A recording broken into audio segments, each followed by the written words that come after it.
जैसे ब्रह्मा जी जब कमल के फूल पर बैठे थे, उसने देखा सब जगह जल ही जल है और सब इस जल का कहीं और छोर नहीं है, अब क्या करूं। आकाशवाणी कर दी काल ने ब्रह्म ने कि तप करो तप करो। अब ब्रह्मा जी डरता बैठ गया, तप करने लग गया।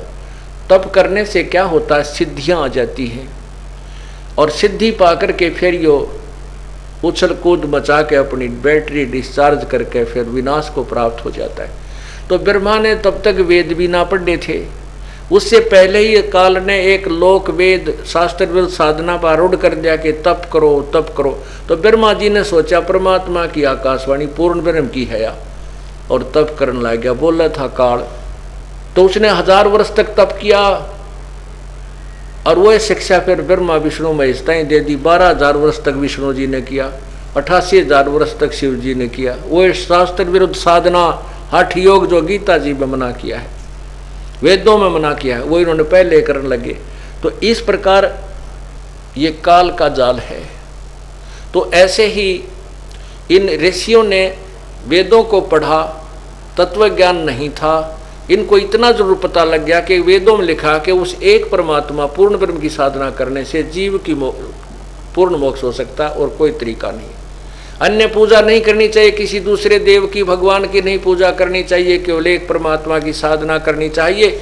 लेकिन उस एक परमात्मा को नहीं समझ करके ब्रह्म को ही फाइनल मान लिया और ओम नाम के जाप को पूर्ण परमात्मा का मानकर और साथ में वो हठ योग लोक वेद से तप साधना करने लगे। तप करना शास्त्र विरुद्ध साधना है।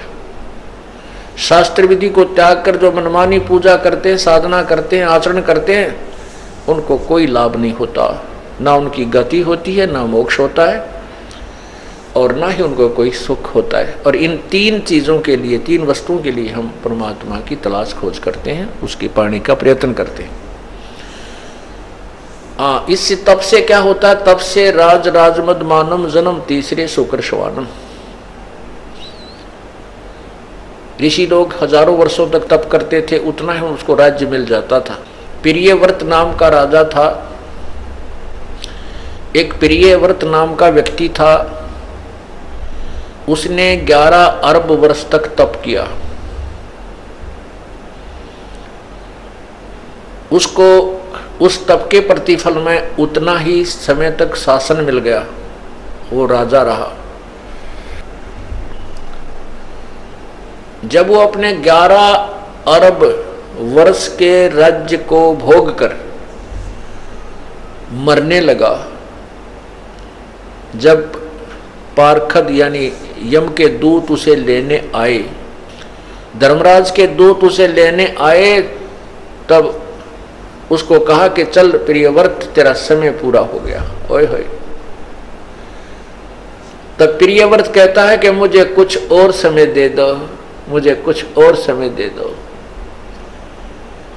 तब उन दूतों ने कहा कि नहीं, तेरे लिए अब इससे आगे कोई श्वास भी देने का हुक्म नहीं है। उठा ले गए, धर्मराज के पास पेश कर दिए। वो धर्मराज ने पूछा कि प्रियव्रत 11 अरब वर्ष तक तूने तप किया और 11 अरब वर्ष तक तूने अपना राज्य भोग लिया, अब बता कुछ कमा के लाया के खाली आया। तब प्रियव्रत कहता है महाराज खाली आया, कुछ नहीं लाया। फिर धर्मराज ने कहा कि इसको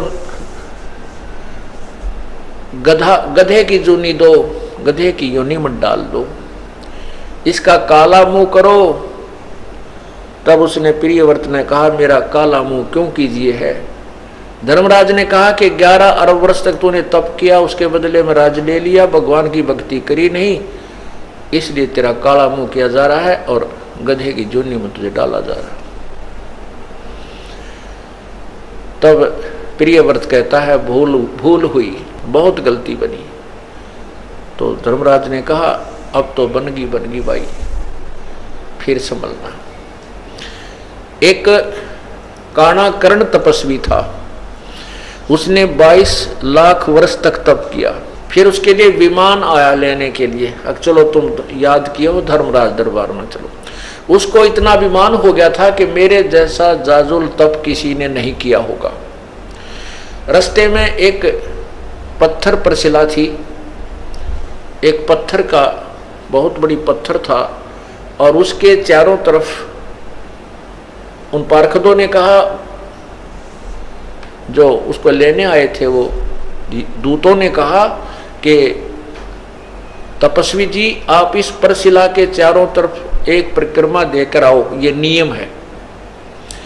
अब वो काणा कर्ण तपस्वी उस परशिला के चारों तरफ चलने लगा। उसने देखा वैसे ऐसे 18 करोड़ काणे कर्ण अपना नाम लिख गए हुए थे, मैंने इतने हजारों वर्ष तप किया, मैंने इतने लाखों वर्ष तप किया। तब उस काणे कर्ण ने के मन में ये आई कर तेरे से एक जाजुल तपस्वी है, तेरा तप तो कुछ भी नहीं। एक उसका भी मान तोड़ा। फिर धर्मराज के दरबार में जब गया, धर्मराज ने कहा, न्यायाधीश ने कहा कि भाई तपस्वी जी कि तूने इतने वर्ष तक तप किया। कहाँ जी तप किया?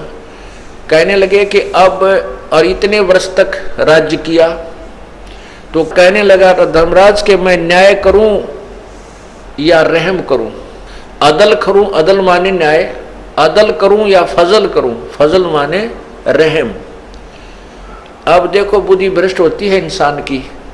अब क्या मन में आता है उस तपस्वी के कि ये रहम क्यों कराऊं इससे, मैंने ही तप किया और मैंने ही राज्य प्राप्त किया, अब ये इसमें रहम की क्या आवश्यकता पड़ेगी। कहने लगा न्याय कर, अदल करो। वो कहता है कि मैंने 22 लाख वर्ष तप किया, इतने वर्ष राज्य किया, तो इसमें रहम की क्या आवश्यकता है, आप न्याय करो। तब धर्मराज ने कहा कि जिस टुकड़ी पत्थर की टुकड़ी के ऊपर बैठकर, जिस पत्थर की शिला पर बैठकर तूने तप किया था वो किसकी थी, तेरी थी या मेरी थी, बता। अब वो ये कहे कि मेरी थी, तो धर्मराज कहता कि लाया क्यों नहीं, फिर उसने अपनी साथ में तेरी थी तो। तब उसने कहा वो तो महाराज आपकी थी, तो भाई मेरी उस टुकड़ी का अब तू किराया दे मुझे। उस टुकड़ी को 22 लाख वर्ष तक अपने सिर पर रख, तब न्याय होगा। तब कहता है रहम करो, अब रहम करो। ने बोला रहम करूं तो मैंने अपने सिर पर रखनी पड़ेगी भाई, यह गलती मैं नहीं कर सकता। उसको सरब बना दिया और 22 लाख वर्ष तक वो मरता रहा, जीता रहा और उस टुकड़ी के नीचे उसका वास रहा। तो पुण्यात्माओं, ये तत्व ज्ञान हमें प्राप्त नहीं हुआ था। हम इन ऋषि महर्षियों को और तपस्वियों को, सिद्धों को, छोटे मोटे चमत्कार दिखाने वालों को एक परम संत मान बैठे थे। डिम्ब करें डूंगर चढ़े, अंदर झीनी झोल, जग जाने बंदगी करें ये बोवें सूल बबूल। डिम्ब माने पाखंड करते हैं, दम्ब करते हैं। कैसे करते हैं? ऊंचे स्थान पर बैठ जाते हैं, ऊंचे से टीले पर जाकर बहुत दूर से सबको दिखाई दे तपस्वी बैठा है, दुनिया जावे मत्था टेके और वाह वाह का पात्र बने। बोली जनता तो ये समझती है कि बड़ा तपस्वी है, बड़ा साधक है, बंदगी कर रहा है, भक्ति कर रहा है। और तत्व ज्ञान से परिचित संत कहता है ये तो अपने आने वाले जीवन में, भविष्य में बबूल के बो रहा है, उन कांटों को बो रहा है जो इसी ने उनके ऊपर चलना पड़ेगा। डम्ब करे डूंगर चढ़ ये अंदर झीनी झूल, जग जाने बंदगी करे ये बोवे सूल बबूल।